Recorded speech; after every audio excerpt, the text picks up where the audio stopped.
Hello students, welcome to 5 classes in collaboration with City Model College।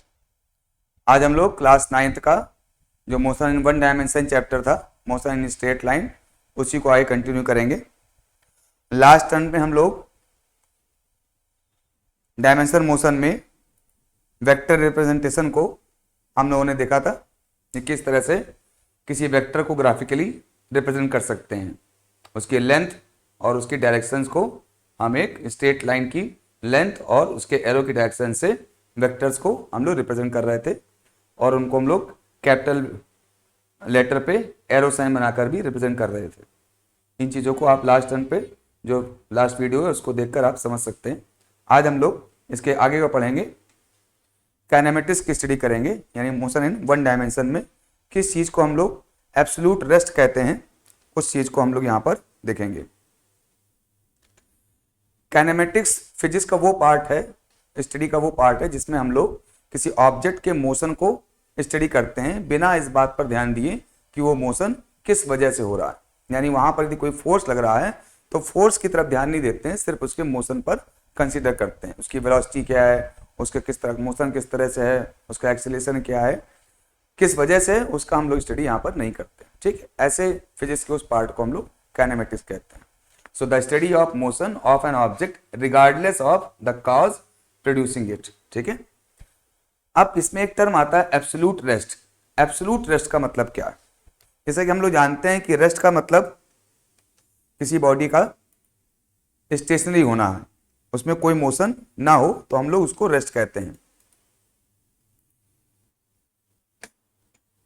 जैसे कि यहां पर आप देखें कि मैन जो है किसी सरफेस पे खड़ा है, जब तक हम लोग खुद भी इस सरफेस पे होंगे अर्थ पे तो हम सामने वाले को खड़ा हुआ देखेंगे, लेकिन हम किसी स्पेस में हो और वहां से इसको ऑब्जर्व करें तो हम पाएंगे कि वो जो पूरी की पूरी अर्थ है वो खुद अपने आप में रोटेट हो रही है और जो मैन उसके ऊपर खड़ा है वो भी उस अर्थ के साथ ही सन के चारों ओर चक्कर लगा रहा है।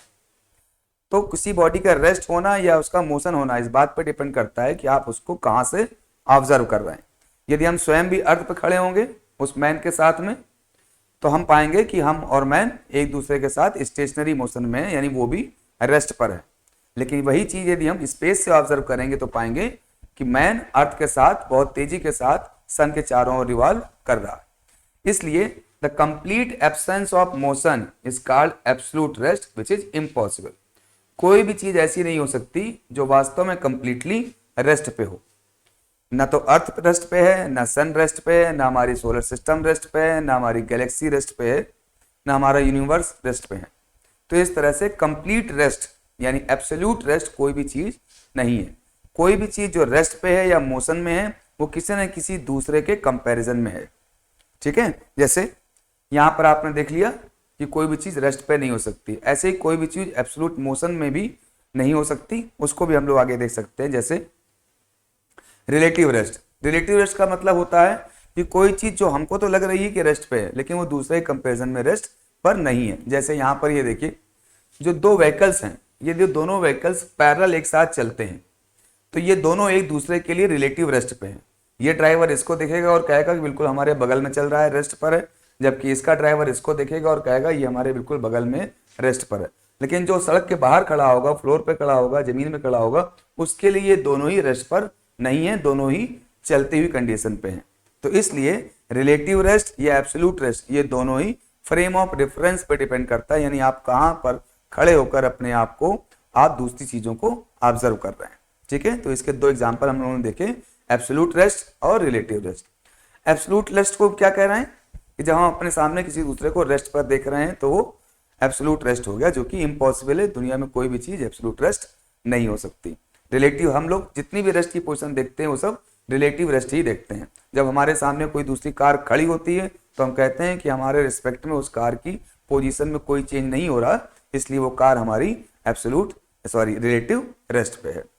तो ये तो बात आ गई रेस्ट और मोशन की, कोई चीज मोशन में कब होती है और कोई चीज रेस्ट पे कब होती है।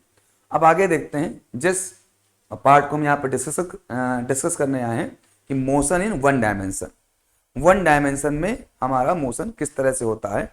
लास्ट टाइम में हम लोगों ने आपने सीखा था कि किसी भी मोशन को हम लोग तीन तरीके से रिप्रेजेंट कर सकते हैं, 1 डायमेंशन, 2 डायमेंशन और 3 डायमेंशन। जैसे हमारे कमरे का जो कॉर्नर होता है, यदि इसको आपने देखते हैं तो वो कॉर्नर जो है वो इस तरीके से दिखाई देता है। कमरे के कॉर्नर में आपके दो तरफ वॉल्स होती हैं और दोनों वॉल के कॉर्नर में देखेंगे तो आपको हमेशा 3 डायरेक्शन दिखाई देंगी, एक ऊपर की ओर, एक आपके राइट में और एक आपके लेफ्ट में।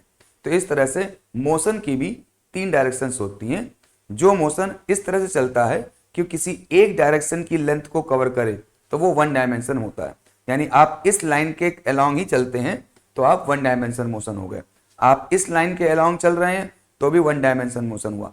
आप वर्टिकली सीधे ऊपर जा रहे हैं तो भी आपका 1 डायमेंशन मोशन हुआ। लेकिन यदि आप इस प्रकार से चलते हैं कि आपका पाथ इस तरह से है जिसके चलने के दौरान आप ये वाली डिस्टेंस भी कवर कर रहे हैं, यानी यदि आप इस पॉइंट पर पहुंचे हैं तो इसका मतलब ये हुआ कि आपने इस तरफ भी डिस्टेंस चली है और आपने इस तरफ भी डिस्टेंस चली है, दोनों डिस्टेंसेस को चल करके आप इस पॉइंट पर पहुंच गए। तो जब आप इस तरह से चलेंगे तो आपका 2 डायमेंशन मोशन होता है।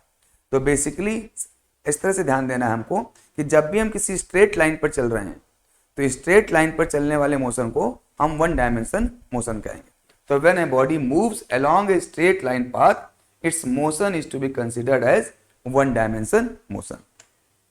ठीक है, जैसे कि कोई ट्रेन है, यदि वो स्ट्रेट पाथ पे चल रही है, जो उसका रेलवे ट्रैक है बिल्कुल स्ट्रेट है, कहीं इस तरह से जिग जैग मोशन में मुड़ नहीं रहा है, तो हम कहेंगे कि जो हमारी ट्रेन जा रही है वो 1 डायमेंशन मोशन है।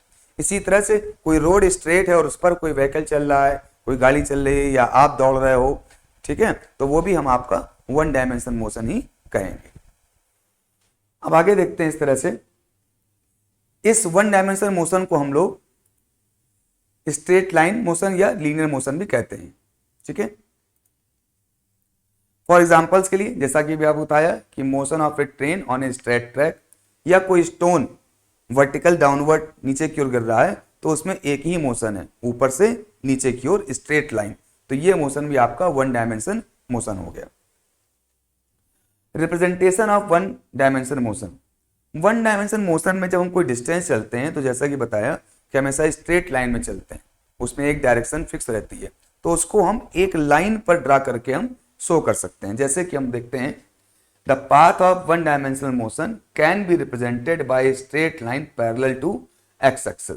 जैसे हमने कोई ये एक्स एक्सिस और वाई एक्सिस बनाई और यदि कोई ऑब्जेक्ट चल रहा है तो उसको हम इस प्रकार से एक्स एक्सिस के पैरेलल पॉइंट शो करके हम बता सकते हैं कि उसकी डिस्टेंस कितनी है पहले के कंपैरिजन में, और ये आपका 1 लाइन डायमेंशन या स्ट्रेट लाइन पर 1 डायमेंशन मोशन हो गया, क्योंकि यहाँ पर जो डिस्टेंस है वो एक स्ट्रेट लाइन के अलोंग है और डिफरेंट टाइम पर उसकी पोजीशन डिफरेंट है। तो इस तरह से स्ट्रेट लाइन पर किसी मोशन को जो कि पैरेलल टू एक्स एक्सिस है हम शो कर सकते हैं। यदि फॉरवर्ड जा रही हैं तो पॉजिटिव एक्स एक्सिस की तरफ डायरेक्शन होगी, बैकवर्ड जा रहे हैं तो ये डायरेक्शन आपकी निगेटिव डायरेक्शन में हो जाएगी, लेकिन अलोंग द लाइन रहेगी जब कभी भी हमारा जो मोशन है वो 1 डायमेंशन है, यानी स्ट्रेट लाइन पर।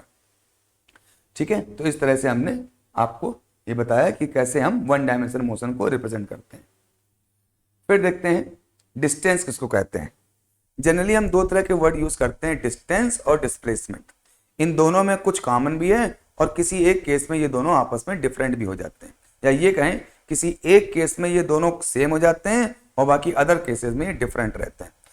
जैसे डिस्टेंस का मतलब क्या? डिस्टेंस का मतलब है कि कोई 2 पॉइंट हो, सपोज ए और बी इस तरह से, तो पॉइंट ए से बी को जाने के आपके पास कई रास्ते होंगे। जैसे यदि आप पॉइंट ए पर हैं तो आप इस तरह से बी पर जा सकते हो, या कोई दूसरा रास्ता आप चूज कर सकते हो, आप इस तरह से आप बी पर जा सकते हो, या फिर कोई आप इस तरह से यूज कर सकते हो रास्ता। कैसा भी रास्ता आप यूज करके आप बी पॉइंट पर पहुंच सकते हैं, यानी डिफरेंट पाथ आपको मिल सकते हैं एक प्लेस से दूसरे प्लेस पर जाने के लिए। तो जो डिस्टेंस होती है वो एक्चुअल उस लेंथ को मेजरमेंट करती है जिस पाथ को आपने चूज किया। सपोज यहां पर हम ए से बी पॉइंट पर इस रास्ते से जाते हैं तो इस रास्ते की लेंथ जो है वो सबसे ज्यादा होगी, क्योंकि जो आपका एक्चुअल पाथ है, डिस्टेंस को जब हम मेजर करते हैं तो आपके एक्चुअल पाथ की लेंथ को मेजर करते हैं। ऐसे ही आप इस पाथ से जाएंगे इस रास्ते से जाएंगे तो आपकी डिस्टेंस दूसरी होगी, इस रास्ते से जाएंगे तो आपकी डिस्टेंस दूसरी होगी। तो इस तरह से किसी एक पॉइंट से दूसरे पॉइंट पर जाने के लिए जो भी पाथ आप चूज करते हैं उसकी लेंथ को हम डिस्टेंस कह सकते हैं। इस प्रकार ए पॉइंट से दो पॉइंट के बीच में बहुत सारी डिस्टेंसेस हो सकती हैं। किन्हीं टू पॉइंट्स के बीच की जो डिस्टेंसेस हैं वो इनफिनाइट हो सकती हैं। आप कैसे भी जा सकते हो, आप इस तरह से यहां से होते हुए जा सकते हो, आप कैसा भी रास्ता चूज करके ए से बी तक पहुंच सकते हो, यानी इनफिनाइट डिस्टेंस हो सकती हैं ए से बी के बीच में, ठीक है। लेकिन जो डिस्प्लेसमेंट होता है वो किन्हीं दो पॉइंट्स के बीच की जो सबसे छोटी पॉसिबल डिस्टेंस होती है और जो कि स्ट्रेट लाइन मिलाने वाली डिस्टेंस होती है उसको हम लोग डिस्प्लेसमेंट कहते हैं। तो ये अंतर है आपके डिस्टेंस और डिस्प्लेसमेंट पे। यदि आप एक पॉइंट से बी पॉइंट तक स्ट्रेट जा रहे हो तो जो स्ट्रेट यदि आप जा रहे हो तो वही डिस्टेंस हो गई, वही आपकी डिस्प्लेसमेंट हो गई। लेकिन यदि आप स्ट्रेट नहीं जा रहे हो, किसी कर्व पाथ से जा रहे हो, घूमते हुए जा रहे हो, तो जिस पाथ से जा रहे हो उसकी जो लेंथ होगी वो डिस्टेंस होगी और जो शॉर्टेस्ट पॉसिबल लेंथ होगी स्ट्रेट लाइन वो डिस्प्लेसमेंट होगी। तो इस तरह से हमारी कुछ डिफिनेशंस हो गई, हम उनको यहां पर नोट कर सकते हैं। The actual path travels bye the body between initial and final path, जो भी एक्चुअल आप पाथ ट्रेवल करते हैं उसी की लेंथ को हम लोग डिस्टेंस कहते हैं, ठीक है। There may be different distance between any two given point depending upon the path chosen, अलग अलग डिस्टेंस होंगी, कौन सा पाथ कैसे आप ए से बी पर जाते हैं। जो डिस्टेंस है आपकी वो स्केलर क्वांटिटी है और ये हमेशा पॉजिटिव होती है। डिस्टेंस हमेशा पॉजिटिव होती है क्योंकि इसमें डायरेक्शन नहीं होती, इसलिए इसमें सिर्फ लेंथ को ऐड करते हैं कि आपने टोटल कितनी लेंथ चली है, 1 मीटर, 2 मीटर, 3 मीटर, 4 मीटर, यानी टोटल लेंथ जो होती है वो हमेशा पॉजिटिव होती है। इसलिए डिस्टेंस हमेशा पॉजिटिव है और क्योंकि इसमें कोई डायरेक्शन नहीं होती इसलिए ये स्केलर क्वांटिटी है, ठीक है।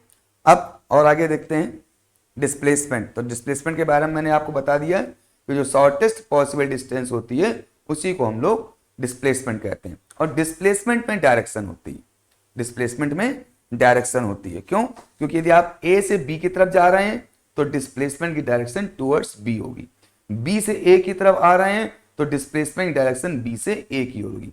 इसलिए डिस्प्लेसमेंट वेक्टर क्वांटिटी है और ये पॉजिटिव और नेगेटिव दोनों हो सकती है क्योंकि इसमें डायरेक्शन भी होती है। तो इस वजह से आप ये दोनों अंतर याद रखेंगे, जो डायरेक्शन है वो हमेशा पॉजिटिव है और स्केलर क्वांटिटी है, जबकि आपकी जो डिस्प्लेसमेंट है वो आपकी नेगेटिव और पॉजिटिव दोनों हो सकती है और ये आपकी वेक्टर क्वांटिटी है, ठीक है। ओके, अब आगे देखते हैं रिप्रेजेंटेशन ऑफ डिस्प्लेसमेंट। डिस्प्लेसमेंट को कैसे रिप्रेजेंट करते हैं, तो हम लोग कैसे वेक्टर रिप्रेजेंट करते हैं पीछे देख चुके हैं, क्योंकि वेक्टर को हम लोग स्ट्रेट लाइन से उसकी लेंथ, मैग्नीट्यूड और उसका एरो वेक्टर की डायरेक्शन रिप्रेजेंट करता है। तो क्योंकि जो डिस्प्लेसमेंट है आपका ये भी आपकी वेक्टर क्वांटिटी है, इसलिए इसको भी रिप्रेजेंट करने के लिए हम लोग वही मेथड अपनाते हैं जो हम वेक्टर क्वांटिटीज को रिप्रेजेंट करने के लिए करते हैं, ठीक है। तो आइए देखते हैं इस तरह से।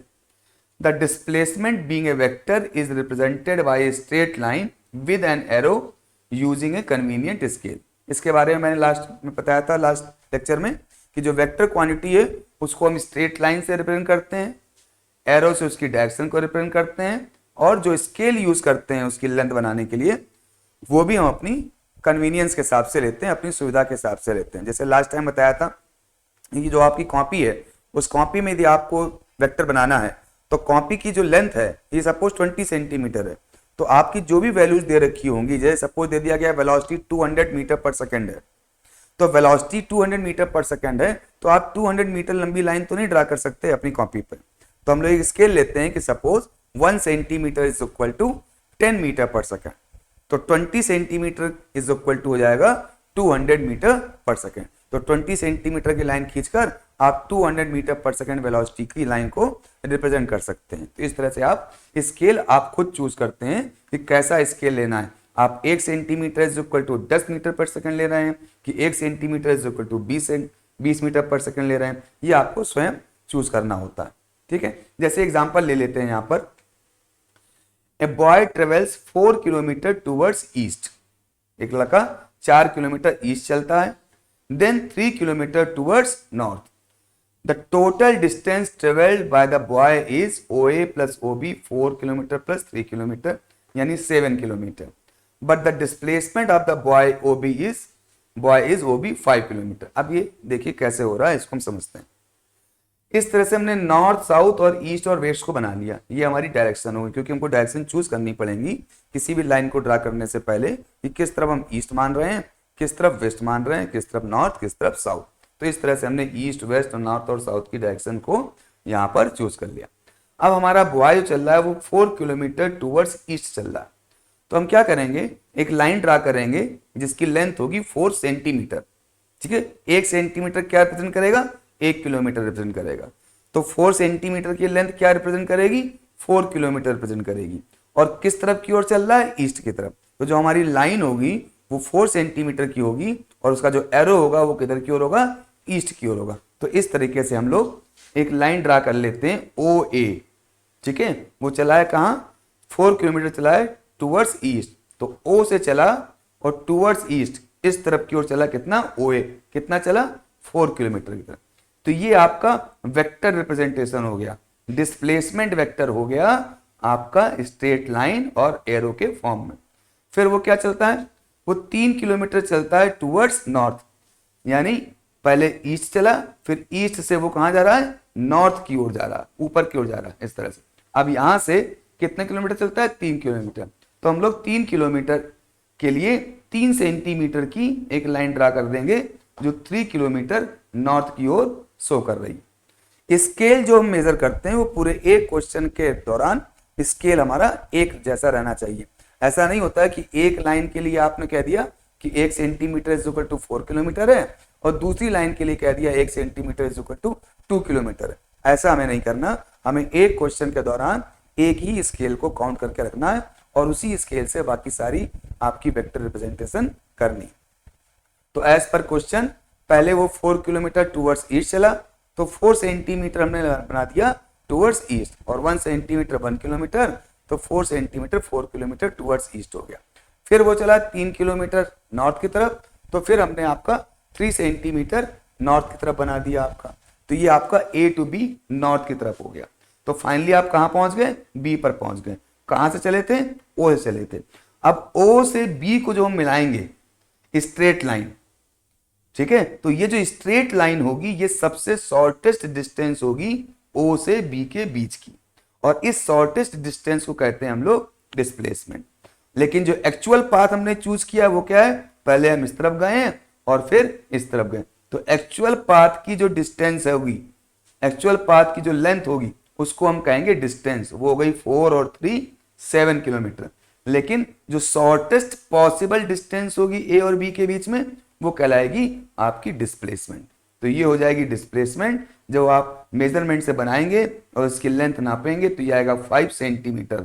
कब, जब आप इसको 4 सेंटीमीटर बनाएंगे, इसको आप 3 सेंटीमीटर बनाएंगे, तो ये आपका 5 सेंटीमीटर स्केल में अपने आप नापने से आ जाएगा।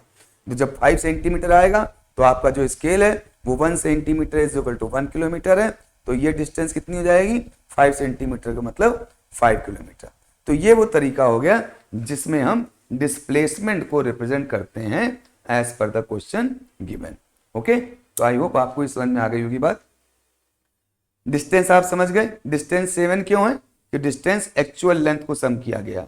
और डिस्प्लेसमेंट आपकी 5 क्यों है, क्योंकि वो आपकी इनिशियल और फाइनल पॉइंट के बीच की मिनिमम पॉसिबल डिस्टेंस होती है, और मिनिमम पॉसिबल डिस्टेंस हमेशा उनको मिलाने वाली स्ट्रेट लाइन के बराबर ही होती है। ठीक है, अच्छा, अब यदि वो O से A जाए, A से B जाए और B से यदि वापस O पर आ जाए, कहां पर आ जाए, B से चल के वो वापस O पर आ जाए, तो जब वापस O पर आ जाएगा तो इनिशियल पॉइंट और फाइनल पॉइंट एक ही जगह होगा, और तब जब इनिशियल और फाइनल पॉइंट को आप जोड़ेंगे तो वो कितना आएगा, 0, क्योंकि इनिशियल पॉइंट और फाइनल पॉइंट वहीं पर। तो उस केस में जो डिस्प्लेसमेंट हो जाएगा वो हो जाएगा 0।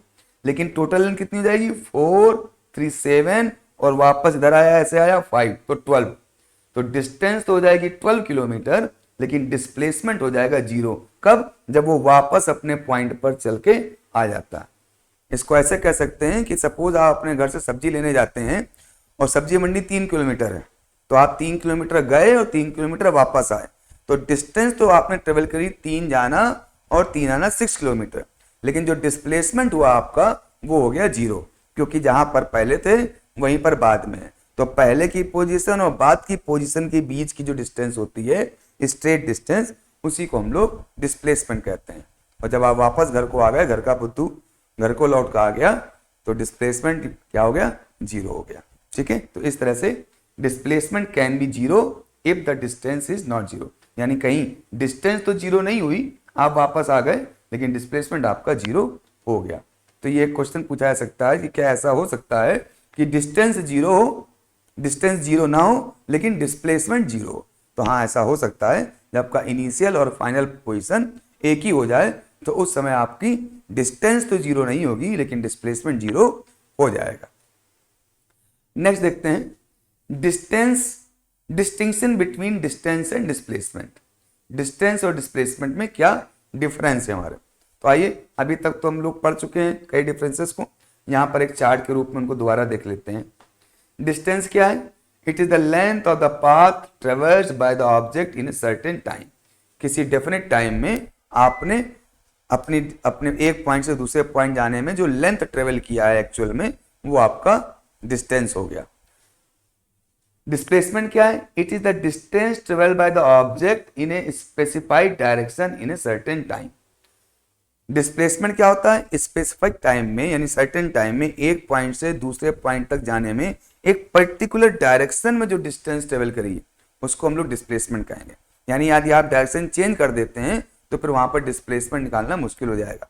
तो एक पॉइंट से दो पॉइंट के बीच की इसीलिए बिना डायरेक्शन चेंज किए जो डिस्टेंस होती है, जो स्ट्रेट लाइन ही हो सकती है, उसको हम लोग डिस्प्लेसमेंट कहते हैं। फिर जो डिस्टेंस है वो आपकी स्केलर क्वांटिटी है, हमें पता है, उसमें डायरेक्शन नहीं चूज करते। आप सब्जी मंडी गए और वापस आ गए तो डायरेक्शन से मतलब नहीं है, एक्चुअल लेंथ से मतलब है। तो यहाँ पर केवल क्या है, मैग्नीट्यूड से मतलब है। जबकि डिस्प्लेसमेंट एक वेक्टर क्वांटिटी है, इसमें मैग्नीट्यूड भी होता है और साथ साथ डायरेक्शन भी होती है। ठीक है, क्योंकि स्ट्रेट लाइन में है तो स्ट्रेट लाइन की जो लेंथ हो गई वो मैग्नीट्यूड हो गया, और जो एरो बना के आप डायरेक्शन शो करेंगे वो उसकी डायरेक्शन हो गई। डिस्टेंस डिपेंड करती है किस पे, it depends on path followed by the object. यानी एक ही पॉइंट से दूसरे पॉइंट के बीच कई सारी डिस्टेंस हो सकती हैं, डिपेंड करता है आपने कौन सा रास्ता चूज किया हुआ है। जबकि जो डिस्प्लेसमेंट होता है वो पाथ पे डिपेंड नहीं करता, वो इनिशियल और फाइनल पॉइंट की स्ट्रेट डिस्टेंस पे डिपेंड करता है, और वो हमेशा एक ही होती। डिस्टेंस हमेशा पॉजिटिव होती, कभी भी नेगेटिव नहीं होती, जबकि डिस्प्लेसमेंट आपकी पॉजिटिव और नेगेटिव दोनों होती। आप अपने घर से सब्जी मंडी गए स्ट्रेट तो आपकी डायरेक्शन सब्जी मंडी की तरफ थी, यदि आप सब्जी मंडी से वापस आएंगे तो आपकी डायरेक्शन आपके घर की तरफ होगी, यानी डायरेक्शन अपोजिट हो गई। तो यदि एक डायरेक्शन को आप पॉजिटिव कहेंगे तो दूसरी वाली को अपने आप नेगेटिव कहेंगे। तो डिस्प्लेसमेंट पॉजिटिव और नेगेटिव दोनों होता है। फिर क्या था, distance it can be more than और equal to the magnitude of displacement. ये भी आप समझ सकते हैं कैसे, कि डिस्प्लेसमेंट जो है सबसे छोटी डिस्टेंस होती है, एक पॉइंट से दो पॉइंट को मिलाने वाली लाइन, यही डिस्प्लेसमेंट है। जबकि डिस्टेंस डिस्प्लेसमेंट से अपने पाथ के अकॉर्डिंग बड़ी भी हो सकती है। तो डिस्टेंस मैग्नीट्यूड में डिस्प्लेसमेंट के बराबर या उससे बड़ी हो सकती है। ठीक है, जबकि डिस्प्लेसमेंट डिस्टेंस से छोटी कभी नहीं हो सकती, क्योंकि जो सबसे छोटी डिस्टेंस होती है वही डिस्प्लेसमेंट होती है। ठीक है, तो its magnitude can be less than और equal to the distance. Distance displacement के बराबर या ज्यादा हो सकती है, जबकि डिस्प्लेसमेंट डिस्टेंस से कम या उसके बराबर हो सकती है। ठीक है, कोई भी डिस्प्लेसमेंट ऐसी नहीं हो सकती कि वो डिस्टेंस से ज्यादा हो। ठीक है, क्योंकि सबसे छोटी डिस्टेंस को ही डिस्प्लेसमेंट कहते हैं। फिर आपका it may not be zero if displacement is zero, but it can not be zero if displacement is not zero. तो ये कह रहा है कि जो डिस्टेंस है वो जीरो नहीं होगी, जबकि डिस्प्लेसमेंट जीरो हो सकती है। जैसे आप घर से सब्जी मंडी गए और वापस घर पर आ गए तो आपका डिस्प्लेसमेंट हो गया जीरो, लेकिन डिस्टेंस जीरो नहीं है। ठीक है, तो इसका मतलब it may not be zero even if displacement is zero. Displacement zero है इसलिए ये जीरो नहीं भी हो सकती है। ठीक है, लेकिन यदि ये जीरो है तो डिस्प्लेसमेंट जरूर जीरो, क्योंकि यदि डिस्टेंस ही किन्हीं दो पॉइंट्स के बीच में नहीं है तो डिस्प्लेसमेंट तो जीरो होगा ही होगा। ठीक है, तो डिस्प्लेसमेंट जीरो होगा, लेकिन डिस्टेंस जीरो हो या ऐसा जरूरी नहीं है। लेकिन डिस्टेंस यदि जीरो है तो फिर डिस्प्लेसमेंट जीरो होगा ही होगा, क्योंकि डिस्टेंस जीरो का मतलब हो गया कम से कम जो डिस्टेंस है वो भी जीरो है, तो इसका मतलब डिस्प्लेसमेंट भी जीरो है। ठीक, तो इस तरीके से आपने डिस्टेंस और डिस्प्लेसमेंट के बीच के डिफरेंस को याद रखना है। अब आगे देखते हैं, टर्म आता है स्पीड। स्पीड क्या होता है, इसको हम लोग 6th 7th 8th क्लासेस में पढ़ा हुआ है। स्पीड का मतलब है कि आप पर यूनिट टाइम में कितनी डिस्टेंस को ट्रेवल करते हैं। पर सेकेंड जो आपकी डिस्टेंस में चेंज हो रहा है उसी को हम लोग स्पीड कहते हैं। तो स्पीड जनरली स्केलर क्वांटिटी है, इसमें भी डायरेक्शन नहीं होती, इसमें भी सिर्फ ये देखते हैं कि आपने पर यूनिट टाइम में कितनी लेंथ चेंज करी है। आपने 1 मीटर चला है, 2 मीटर चला है, 3 मीटर चला है, पर यूनिट सेकेंड में कितने डिस्टेंस आप चल रहे हो उसी को स्पीड कहते हैं। इसमें डायरेक्शन से कोई मतलब नहीं होता, तो इसलिए स्केलर क्वांटिटी है और इसको जनरली हम स्मॉल लेटर यू या वी से रिप्रेजेंट करते हैं। यू का मतलब होता है इनिशियल वेलोसिटी कई जगहों पर, और वी का मतलब होता है फाइनल वेलोसिटी। लेकिन ये इनिशियल और फाइनल तब लिखते हैं जब जहां पर दोनों चीजें एक साथ यूज करनी पड़ रही हो। यदि सिर्फ वेलोसिटी यदि सिर्फ स्पीड लिखनी है एक ही जगह पर तो आप या तो यू लिख लीजिए या फिर वी लिख लीजिए। लेकिन आपको इनिशियल स्पीड और फाइनल स्पीड दोनों लिखनी है, तब आप इनिशियल के लिए यू लिखेंगे और फाइनल स्पीड के लिए वी लिखेंगे। अब जैसे क्वेश्चन उसी का फॉर्मूला है कि डिस्टेंस जो ट्रेवल की उसने एस की कितने टाइम में, टी टाइम में, तो स्पीड क्या हो जाएगी, स्पीड हो जाएगा डिस्टेंस अपॉन टाइम। ये आपका फॉर्मूला है। तो डिस्टेंस अपॉन टाइम यानी पर यूनिट टाइम में जो डिस्टेंस चली जाएगी उसी को स्पीड कहेंगे। इसकी यूनिट क्या हो जाएगी, तो unit of speed is equal to unit of distance upon unit of time. तो यहां पर यूनिट ऑफ डिस्टेंस क्या होती, ये डिपेंड करता है आपके सिस्टम पे, आप किस सिस्टम में अपनी स्पीड को निकालना है। यदि एमकेएस सिस्टम की बात करेंगे तो एमकेएस सिस्टम में डिस्टेंस यूनिट क्या हो गई, मीटर हो गई, और टाइम की यूनिट तो सेकंड हो गई, तो आपका यूनिट हो गया metre per second. CGS system की बात करेंगे तो आपकी डिस्टेंस हो गई सेंटीमीटर और लेंथ हो गई सेकंड, सॉरी टाइम हो गया सेकंड, तो आपका यूनिट हो गया सेंटीमीटर पर सेकंड। तो मीटर पर सेकंड कहें, सेंटीमीटर पर सेकंड कहें, या लेंथ को किलोमीटर कह दें, लेंथ को किलोमीटर कह दें और टाइम को आर कह दें, तो इस तरह से आपकी स्पीड किलोमीटर पर आर भी हो जाएगी। तो ये यूनिट डिपेंड करेगा कि आप किस सिस्टम का यूज करके डिस्टेंस और टाइम की यूनिट लिख रहे हैं। तो डिस्टेंस और टाइम की यूनिट रख देंगे तो आपको स्पीड की यूनिट मीटर पर सेकेंड, सेंटीमीटर पर सेकेंड या किलोमीटर पर आवर निकल आएगी। ठीक है, तो इस तरह से आपकी स्पीड का फॉर्मूला हो गया और स्पीड की यूनिट हो गई। अब आती है यूनिफॉर्म स्पीड की। यूनिफॉर्म स्पीड क्या होती है, तो जैसा कि लिखा हुआ है, a body is said to be moving with uniform speed if it covers equal distances in equal interval of time throughout its motion। मतलब जैसे आप किसी पाथ पर चल रहे हो, किसी ए पॉइंट से किसी दूसरे प्लेस पर जा रहे हो, तो हर यूनिट टाइम इंटरवल पर यानी हर 1 सेकेंड या हर 2 सेकेंड या हर 3 सेकेंड में जो डिस्टेंस आप चलते हो वो हमेशा बराबर रहती है।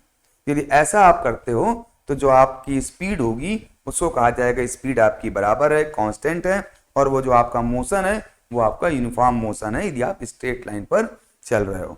तो इस तरह से यूनिफॉर्म स्पीड का मतलब हो गया कि पर यूनिट टाइम इंटरवल पर आपके द्वारा जो चली गई डिस्टेंस है वो हमेशा एक जैसी रहती है। ऐसा नहीं है कि अभी 1 सेकंड में आपने 5 मीटर डिस्टेंस चली और थोड़ी देर बाद का जो 1 सेकंड हुआ उसमें आपने 10 मीटर पर सेकंड 10 मीटर चल ली, तो यहाँ पर आपकी स्पीड चेंज हो गई, आपका मोशन यूनिफॉर्म नहीं रह गया। लेकिन हर सेकंड में आपकी बराबर डिस्टेंस चल रहे हैं आप, तो आपका यूनिफॉर्म स्पीड होगा। अब यदि आपकी स्पीड आपको पता है तो डिस्टेंस आप टी टाइम में निकाल सकते हैं। पीछे हम लोग फॉर्मूला पढ़ा था कि speed is equal to distance upon time. पीछे हम लोगों ने फॉर्मूला लिखा था speed is equal to distance upon time. तो यहां से यदि आपको स्पीड पता है और टाइम पता, और स्पीड यदि आपकी कांस्टेंट है, ध्यान रखने वाली बात है, स्पीड यदि आपकी कांस्टेंट है तो आप डिस्प्लेसमेंट निकाल सकते हैं, सॉरी डिस्टेंस निकाल सकते हैं। कैसे, S is equal to V into T, S is equal to V into T. ये फॉर्मूला आप तभी लगाएंगे जब ये आपका कांस्टेंट होना चाहिए। क्या कांस्टेंट होना चाहिए? स्पीड। जब स्पीड आपकी कांस्टेंट रहती, चेंज नहीं रहती, तो जब तक स्पीड कांस्टेंट रहेगी तब तक कितनी डिस्टेंस चली आप इस फॉर्मूले से निकाल सकते हैं। लेकिन यदि आपकी स्पीड चेंज हो गई तो फिर आप ये फॉर्मूला उस जगह के लिए नहीं निकालेंगे जहां पर स्पीड चेंज हो गई। जब तक कांस्टेंट रहेगी स्पीड तब तक आप इस फॉर्मूले से distance is equal to speed into time से डिस्टेंस निकाल लेंगे, लेकिन जो स्पीड है आपकी कांस्टेंट रहनी चाहिए। ठीक है, तो इस तरह से ये फॉर्मूला हो गया। फिर आप देखते हैं नॉन यूनिफॉर्म और वेरिएबल स्पीड, यानी जब आपकी स्पीड कांस्टेंट नहीं है। पहले आप 1 सेकेंड में 5 मीटर चल रहे थे, थोड़ी देर बाद 1 सेकेंड में आप 10 मीटर चलने लगे, उसके थोड़ी देर बाद अगले 1 सेकेंड में आप 15 मीटर चलने लगे। यानी जो डिस्टेंस आप ट्रेवल कर रहे हो हर टाइम में वो चेंज होती जा रही है, यानी आपकी स्पीड चेंज हो रही है। और जब ऐसा होता है तो उसको नॉन यूनिफॉर्म या वेरिएबल स्पीड कहते हैं, और ऐसे मोशन को नॉन यूनिफॉर्म मोशन भी कहते हैं। ठीक है, तो कब हो जाएगा? तो ये आपको बता दिया कि a body is said to be moving with non uniform speed if it covers unequal distances. कैसी डिस्टेंसेस? अनइक्वल, ऐसी डिस्टेंसेस जो आपस में बराबर नहीं है, जबकि आप टाइम बराबर ले रहे हो, इक्वल इंटरवल है, लेकिन डिस्टेंस आपकी बराबर नहीं ट्रेवल हो रही, तो वो आपकी वेरिएबल स्पीड हो गई। नेक्स्ट एक वर्ड यूज करते हैं इंस्टेंटेनियस स्पीड। इंस्टेंटेनियस स्पीड का मतलब ये होता है कि जब आप घर से निकलते हैं किसी बाइक से, किसी साइकिल से, कार से किसी प्लेस के लिए, तो शुरुआत में आपकी वेलोसिटी 0 होती है, थोड़ी देर बाद आपकी कुछ वेलोसिटी इंक्रीज करते हैं, फिर खाली रास्ता होती है, खाली रास्ता पे आप स्पीड बढ़ा देते हैं, फिर चौराहा आ जाता है, क्रॉसिंग आ जाती है, तो वहाँ पर आप स्पीड फिर से कम कर लेते हैं। चौराहे पे यदि रेड लाइट होती है तो आपकी स्पीड 0 हो जाती है, ग्रीन लाइट होती है फिर से आप अपनी स्पीड बढ़ाते हैं, फिर से चौराहा आता है, फिर से डेस्टिनेशन आता है। तो कुल मिला के पूरे मोशन में आपकी स्पीड कंटिन्यूअस वेरी करती रहती है, कभी बहुत ज़्यादा हो जाती है, कभी कम हो जाती है, कभी 0 हो जाती है। तो इंस्टेंटेनियस स्पीड का मतलब ये है कि जैसे ही आप सड़क पे जा रहे थे तो वहां किसी दोस्त ने आपको देखा, तो जिस समय उसने आपको देखा उस समय जो आपकी स्पीड होगी वो स्पीड कहलाती है इंस्टेंटेनियस स्पीड। या आपकी कैमरे में किसी ने फोटो खींच ली, तो उस पर्टिकुलर टाइम जिस समय कैमरे ने खींची आपकी फोटो, उस मोमेंट पर जो आपकी स्पीड होगी उसको कहते हैं इंस्टेंटेनियस स्पीड। ठीक है, तो instant, at that particular instant, जिस समय देखा उस समय आप कितनी तेजी से जा रहे थे, उसके पहले क्या कर रहे थे मतलब नहीं, उसके बाद में क्या कर रहे थे मतलब नहीं, उस पर्टिकुलर टाइम पे आपकी स्पीड क्या थी, उसको हम लोग इंस्टेंटेनियस स्पीड कहते हैं।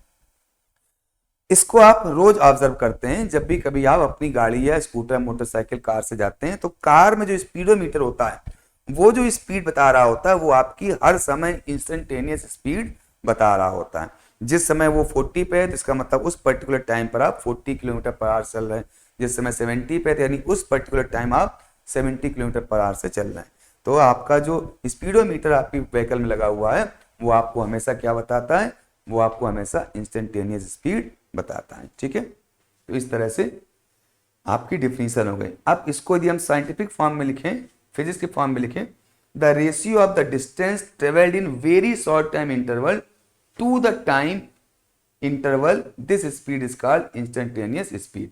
यानी यदि आपको किसी की इंस्टेंटेनियस स्पीड चाहिए तो आपको जिस समय की इंस्टेंटेनियस चाहिए स्पीड, क्या अभी इसकी स्पीड क्या है, तो उस समय उसके थोड़ा अगल बगल, थोड़ा सा अगल बगल का जो टाइम होगा उस दौरान उसने कितनी डिस्टेंस चली उसका रेशियो निकाल लोगे डिस्टेंस अपॉन टाइम का, तो उस समय की आपको इंस्टेंटेनियस स्पीड निकल आएगी। ठीक है, लेकिन जैसे ही आपने कहा 5 बजे तुम कितने तेज चल रहे थे, तो आपको 5 से जस्ट आधा सेकंड पहले और जस्ट आधा सेकंड बाद, बहुत छोटे और से भी छोटा समय का बीच का डिफरेंस देखना है कि उतने डिफरेंस में आपने कितनी डिस्टेंस चली। लेकिन आपने कहा 5 बजे स्पीड क्या थी, उसके लिए आपने 4:30 बजे से लेकर 5:30 बजे तक कितना चला और फिर 1 घंटे से डिवाइड कर दिया, तो वो जो स्पीड आएगी वो आपकी एवरेज आएगी, ना कि 5 बजे की स्पीड आएगी। यानी इंस्टेंटेनियस स्पीड के लिए आपको जो डिस्टेंस लेनी है वो उस टाइम के अगल बगल बहुत शॉर्ट इंटरवल में कितनी डिस्टेंस चली उसका रेशियो चाहिए। तो ये हो गई आपकी इंस्टेंटेनियस स्पीड। तो ये आपका फॉर्मूला हो गया जो यहाँ पे लिखा है उसी तरह से कि distance travelled in short time interval, यानी जिस टाइम पर आप इंस्टेंटेनियस स्पीड निकालना चाह रहे हैं उस टाइम बहुत छोटे से टाइम डिफरेंस में कितना डिस्टेंस चला वो, और वो जो टाइम डिफरेंस लिया बहुत छोटा सा उसका डिस्टेंस अपॉन टाइम, तो आपकी इंस्टेंटेनियस स्पीड आ जाएगी। ठीक है, स्पीडोमीटर बताता है, ये मैं बता ही चुका आपको। नेक्स्ट देखते हैं एवरेज स्पीड। तो एवरेज स्पीड क्या है? तो अभी जब मैंने आपको व्हीकल वाली बात बताई कि कभी आपका व्हीकल तेज होता है, कभी धीमे होता है, कभी आपका व्हीकल चौराहे पे क्रॉसिंग पे रुक जाता है, कभी हाईवे मिलता है तो तेज दौड़ने लगता है, पुलिस वाला दिख जाता है तो फिर धीमे हो जाता है, या इस तरह से जो भी चीजें हैं आपके रास्ते में वेलोसिटी लगातार चेंज आपकी होती रहती है। तो इंस्टेंटेनियस तो स्पीड हो गई कि जिस समय आपने स्पीडोमीटर में देखा और वो जो घड़ी बता रही उस समय आपकी वो इंस्टेंटेनियस स्पीड हो गई। एवरेज स्पीड क्या हो गई? एवरेज स्पीड का मतलब है कि आपने टोटल कितनी डिस्टेंस ट्रेवल करी और कितना टोटल टाइम लगा। अब आप घर से तो अपनी व्हीकल लेके निकले 80 किलोमीटर पर आवर की स्पीड से, ठीक है, घर से आप 80 किलोमीटर पर आवर की स्पीड से आप व्हीकल लेके निकले और आपने 10 मिनट चला 80 से, फिर थोड़ी ब्रेक लगानी पड़ गई, फिर आपको तेज चलना पड़ा, फिर ब्रेक लगानी पड़ गई, तो यहाँ पर क्या हो गया, आपकी स्पीड वेरी कर जा रही है। तो आप एवरेज कितना स्पीड आपकी रही उसके लिए आपको देखना पड़ेगा कि टोटल डिस्टेंस सपोज 10 किलोमीटर चली और टाइम आपका 1 घंटा लगा, तो आपकी एवरेज स्पीड क्या हो गई? Distance upon time. ठीक है, तो वो जाएगा 10 अपॉन 1 घंटा यानी 10 किलोमीटर पर आवर। ठीक है, तो इस तरह से स्पीड भले ही आपने 80 की हो, 60 की हो, 40 की हो, लेकिन जो टोटल डिस्टेंस था वो था 10 किलोमीटर और जो टाइम था वो 1 घंटा था, तो स्पीड हो गई distance upon time 10 kilometre upon 1 hour यानी 10 किलोमीटर पर आवर। ठीक है, ये आपकी एवरेज स्पीड हो गई, इसको अभी हम और समझते हैं।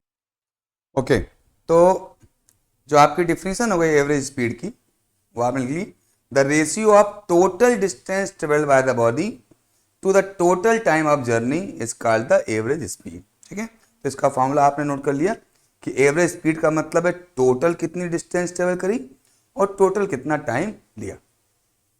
आपने देखा होगा जो ट्रेन होती है, जहाँ शताब्दी हो, राजधानी हो या कोई भी सुपरफास्ट ट्रेन हो, वो चलती तो बहुत तेज है। जैसे आपकी शताब्दी जो है आपकी वो एक सिटी से दूसरी सिटी में कोई टाइम लेती है, सपोज कानपुर की बात करें, कानपुर से 6 बजे चलती है और 11 बजे आपके गाजियाबाद या दिल्ली पहुंचती है। उसकी स्पीड तो होती है 110 किलोमीटर, 120 किलोमीटर, कई बार 150 किलोमीटर पहुंच जाती है। ठीक है, और जो डिस्टेंस ट्रेवल करती है वो यहाँ से दिल्ली के बीच का करीब वो 250 या 300 किलोमीटर के करीब है। तो जो आपको टाइम लगना चाहिए तो वो टाइम तो केवल 2 से 2.5 घंटा लगना चाहिए, जब उसकी स्पीड 110 किलोमीटर है और चलना उसको 250-300 किलोमीटर है, लेकिन टाइम लगता है आपका सुबह 6 बजे से 11 बजे तक 5 से 5.5-6 घंटे लग जाते हैं।